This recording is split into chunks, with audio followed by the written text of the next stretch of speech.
Hello everyone, आज हम पढ़ेंगे अधारणीय वेग के बारे में। अधारणीय वेग का मतलब होता है जिस वेग को हम धारण ना करें या फिर जिस वेग को धारण ना किया जा सके। अगर ऐसे वेग को हम धारण कर लेते हैं तो इससे हमारे शरीर में व्याधि उत्पन्न होगी। ठीक है, तो हम देखते हैं कि अधारणीय वेग कितने प्रकार के होते हैं और कौन कौन से रहते हैं। ठीक है, वेगान धार्य द्वात विड़मूत्र छव त्रट क्षुदाम निद्रा काश्रम श्वास जृंभा शुक्ष छर्दी रेतसाम। अष्टांग हृदय सूत्र स्थान चैप्टर 4 नंबर 1 श्लोक। ठीक है, अधारणीय वेग जो रहते हैं वो 13 प्रकार के रहते हैं। ठीक है, पहला कौन कौन सा है? पहला मतलब वात है, मल है, मूत्र है, छींक है, प्यास है, भूख, निद्रा, जृंभा, अश्रु, छर्दी, कास, श्रम जनित श्वास, शुक्र। ठीक है, और ये है हमारे अष्टांग हृदय सूत्र स्थान चैप्टर नंबर 4 1 के हिसाब से। अब चरक जी के अनुसार क्या है देखते हैं। न वेगान धारयेत धीमा जातान मूत्र पुरुषयो न रेतसो न वातस्य न चच्छर्द्या क्षौथोन च नोद्गारस्य न जृंभाया न वेगान क्षुत्पिपास्यो न बाष्पस्य न निद्राया निश्वासस्य श्रमेण च। चरक सूत्र स्थान चैप्टर नंबर 7 13 14 नंबर का श्लोक है। इसमें 13 प्रकार के कौन कौन से हैं? मूत्र है, पुरुष है, वीर्य, अपान वायु, वमन, छींक, उद्गार, जम्भाई, भूख, प्यास, आंसू, निद्रा, परिश्रम। तो इससे हमें एक चीज़ समझ में आती है कि अकॉर्डिंग टू वाग्भट और चरक जी के अनुसार 13 प्रकार के हैं। बस एक चीज़ का अंतर है, वो है उद्गार। ठीक है, आचार्य वाग्भट जी ने उद्गार को नहीं माना है, आचार्य चरक जी ने उद्गार को माना है। ठीक है, आचार्य चरक जी ने उद्गार को माना है, आचार्य वाग्भट जी ने उद्गार को नहीं माना है। उन्होंने उद्गार की जगह कास को माना है। किसने माना है? आचार्य वाग्भट जी ने। ठीक है, वही चीज़ आगे है। अकॉर्डिंग टू चरक और वाग्भट अधारणीय वेग 13 प्रकार के हैं। ठीक है, आचार्य वाग्भट ने उद्गार के स्थान पे कास रखा है, उन्होंने उद्गार नहीं माना है। उद्गार आचार्य चरक ने माना है। तो देखते हैं 13 प्रकार के अधारणीय वेग को हम डिटेल में जानते हैं, देखते हैं, समझते हैं। ठीक है, बहुत ही इंपॉर्टेंट टॉपिक है अकॉर्डिंग टू पीजी और फर्स्ट ईयर के लिए तो इम्पॉर्टेंट ही है। देखिए, वेग निग्रह, रोग और चिकित्सा।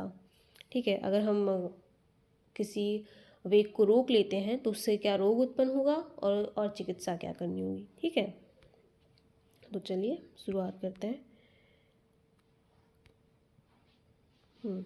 पहला है मूत्र। ठीक है, अगर हम मूत्र को रोक लेते हैं तो उससे रोग क्या होगा? बस्ती मेहन में सूल। ठीक है, मूत्र कच्छ, सिरोरुजा, वक्षण प्रदेश का अना। ठीक है, और विनाम। देखिए, इसे हम कुछ इस तरीके से याद करेंगे कि जैसे जो मूत्र है, मूत्र का संग्रह कहाँ होता है? ब्लैडर में होता है। ठीक है, या फिर उससे हम क्या कह सकते हैं? बस्ती कह सकते हैं अकॉर्डिंग टू आयुर्वेदा।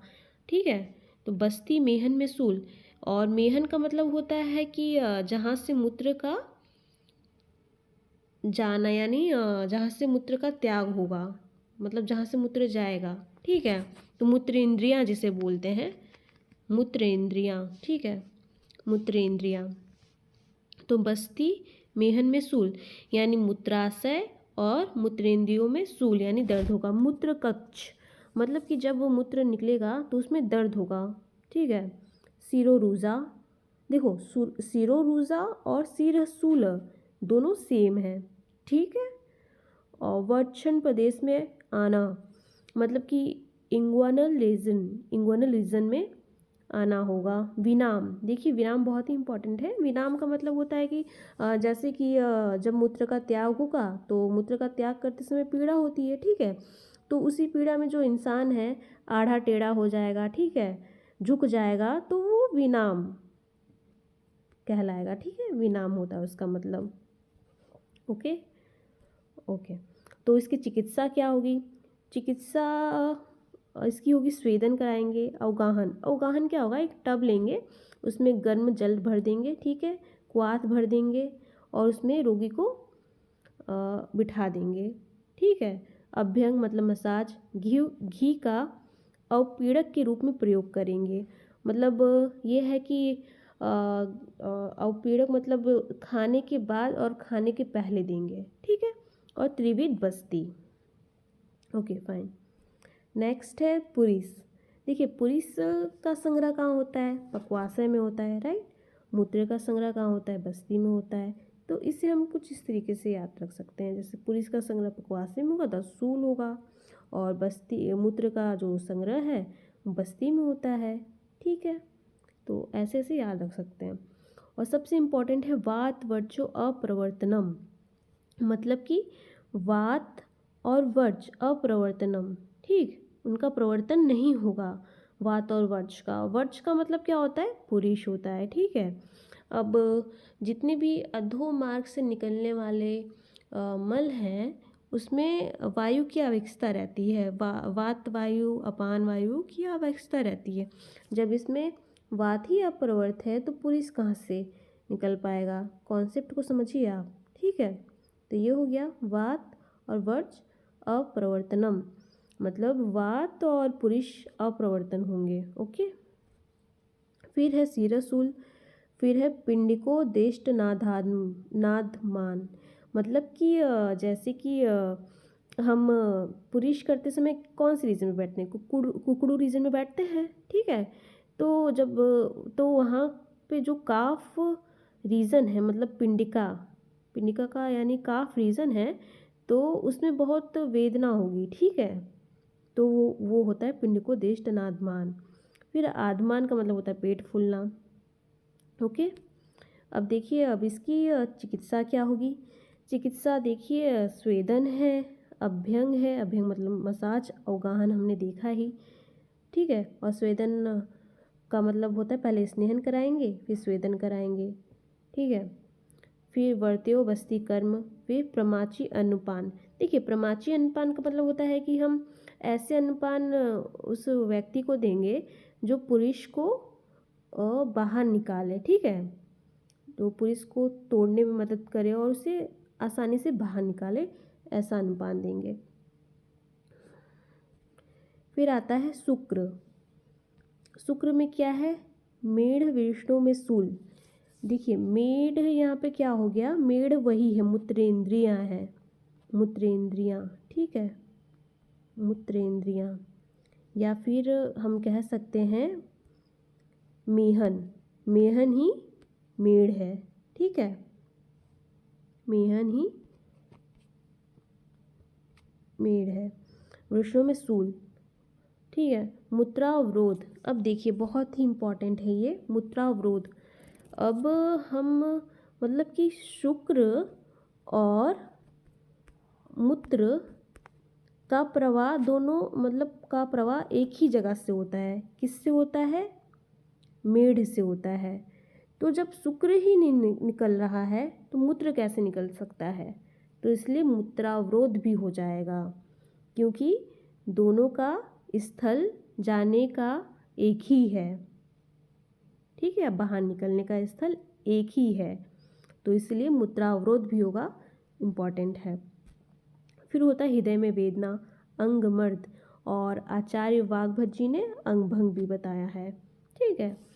अब देखिए इसका चिकित्सा है, अभ्यंग है, अवगाहन है, मदिरापान, कुक्कुट मांस, मतलब कि कुक्कुट मतलब इसको बाद में देखेंगे, साली चावल, दूध सेवन, निरूहण बस्ती, निरूहण बस्ती। अब देखिए निरूहण बस्ती को हम याद रखेंगे, इसमें निरूहण बस्ती है शुक्र में, ठीक है, और पुरुष में वर्त्यो बस्ती कर्म है, और मूत्र में त्रिविध बस्ती है, ओके। हाँ देखिए यहाँ पे कुक्कुट का मतलब होता है मुर्गा, कुक्कुट मतलब मुर्गा, ओके। और चौथे नंबर पे है अधोवायु। अधोवायु मतलब अपान वायु, ठीक है। अपान वायु में क्या होगा, अपान वायु मल और वात को रोक देगी, ठीक है। आधमान होगा, पेट फूलेगा, क्लम यानी थकावट, उदर में पीड़ा होगी, वात संबंधी विकार होंगे, ठीक है, क्योंकि अधोवायु है तो अपान वायु तो वात संबंधी विकार होंगे, सीधी सी बात है। और मल मूत्र का अपने मार्ग से प्रवृत्त ना होना, सीधी सी बात है। जब अपान वायु की वजह से ही मल मूत्र का अपनी जगह से मतलब अपने बाहर निकलते हैं, ठीक है, अधोमार्ग से ही बाहर निकलते हैं, और अधोमार्ग में ही अधोवायु की आवश्यकता रहती है, जब उसी में ही विकृति उत्पन्न हो गई तो कैसे मलमूत्र अपने स्थान से प्रवृत्त हो जाएंगे, नहीं होंगे। और चिकित्सा क्या है, स्नेहन, स्वेदन, ग्लिसरीन आदि की वर्तिका प्रयोग, वातहर बस्ती, ठीक है। पांचवा है छर्दी। छर्दी में क्या रोग होंगे, कंडू, कोठ, व्यंग, व्यंग 2 बार लिख गया है, और कुष्ठ। देखिए कंडू, कोठ, व्यंग और जो कुष्ठ है ये स्किन रिलेटेड डिसीज़ है, जिस पे ब्लू से हाईलाइट किया है, स्किन रिलेटेड डिजीज़ है, ठीक है। मतलब कंडू में इचिंग होगी, कोठ मतलब वो चकते पड़ जाएंगे स्किन पे, व्यंग मतलब चेहरे पे झाइयाँ पड़ जाएंगी, और इसमें पांडु और ज्वर मोस्ट इम्पॉर्टेंट है, ठीक है। छर्दी यानी वोमिटिंग होना, ठीक है। पांडु ज्वर मोस्ट इम्पॉर्टेंट है, पांडु मतलब एनीमिया, ज्वर तो बुखार तो आएगा ही, और अरुचि, उससे कुछ खाने में रुचि होगी, ठीक है। उसका चिकित्सा है भुक्त्वा प्रच्छदन। भुक्त्वा प्रच्छदन देखिए मैं लिख के रखी हूँ, कुछ खिला के उल्टी कराना, ठीक है। धूम, लंघन, रक्तमोषण, रुक्षनपान, व्यायाम, विरेचन। देखिए अधिकतर पंचकर्म वाले सब आ गए, रक्तमोषण आ गया है, विरेचन आ गया है, ठीक है। और सबसे इम्पोर्टेंट भुक्त्वा प्रच्छदन है इसमें, मतलब कुछ खिला के हमें उल्टी कराना है, तो लिखा हुआ आ सकता है भुक्त्वा प्रच्छदन किस वेग की चिकित्सा है, किस अधारणीय वेग की चिकित्सा है, तो हमें पता होना चाहिए कि छर्दी। फिर आता है छौतु। छौतु का मतलब होता है छींक, ठीक है। और इसमें क्या होगा, मन्योस्थम, शिरशूल, अर्दित, अर्धावेदक, इंद्रिय दौर्बल्य। मतलब मन्यस्थम, मन्यस्थम का मतलब होता है गर्दन अकड़ जाना, शिरशूल, अर्दित मुंह टेढ़ा हो जाएगा, अर्धावेदक आधे सिर में दर्द होगा, इंद्रिय दौर्बल्य, इंद्रिय दौर्बल्य इंद्रियां हमारी कमज़ोर हो जाएंगी। उसका जो चिकित्सा है ऊर्ध्व जत्रुगत अभ्यंग, स्वेद, अभ्यंग मतलब मसाज, स्वेदन, धूम्रपान, नस्य, ठीक है, वातनाशक उपचार, अन्नपान सेवन तथा भोजन के बाद घी पिलाना, ये इम्पॉर्टेंट है, भोजन के बाद घी पिलाना। और देखिए रोग को याद करने की ट्रिक है अमीषा, ठीक है। ए से हो गया हमारा अर्धाभेदक, एम से हो गया मन्यास्तम, आई से हो गया इंद्रिय दौर्बल्य, एस से हो गया सीरसूल, ए से हो गया अर्दित, ठीक है। अमीषा किसके लिए, छौतु के लिए।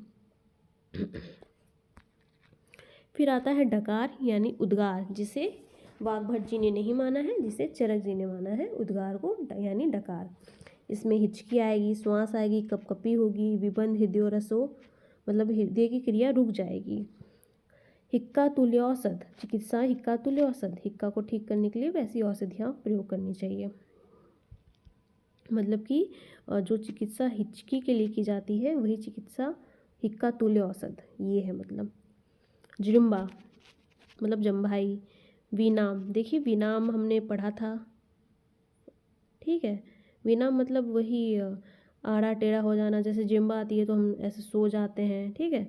आक्षेप मतलब कन्वर्जन, संकोच, ठीक है।